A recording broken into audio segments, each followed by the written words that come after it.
கட்லாக்கெண்டை மீன் 1.5 kilo வாங்கி clean பண்ணி எல்லாம் வறுவலுக்கு எடுத்து வச்சுருக்கிறேன். அதில் 1.5 ஸ்பூன் மிளகாத்தூள், குழம்பு மிளகாத்தூள், 1/4 ஸ்பூன் மஞ்சத்தூள், 1/2 ஸ்பூன் உப்பு இதெல்லாம் போட்டு வச்சுருக்கிறேன். சோம்பு, இஞ்சி பூண்டு பேஸ்ட் இதெல்லாம் கொஞ்சம் போட்டு கார்ன்ஃப்ளவர் அதுவும் போட்டு பிசைஞ்சு வைக்கணும்.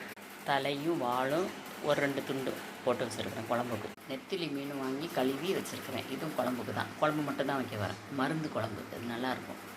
இது எண்ணெய் பசை இருக்கிறதுனால நல்ல ஆயிலியாக இருக்கிறதுனால ரொம்ப நல்லது. இஞ்சி பூண்டு சோம்பு எல்லாம் பேஸ்ட்டு மாதிரி அரைக்கிறேன். இஞ்சி பூண்டு பேஸ்ட், கார்ன்ஃப்ளவர் பவுடர் 1.5 ஸ்பூன் போட்டு கலக்கணும். நெத்திலி மீன் குழம்பு ரெடி. சூப்பராக இருக்குது. டேஸ்ட்டும் நல்லாயிருக்கு. கண்ட மீன் குழம்பு ரெடி ஆகிடுச்சு. ரொம்ப சூப்பராக இருக்குது. எல்லாமே ரொம்ப டேஸ்டியாக இருக்குது. ஃப்ரெஷ் மீன் வேறு.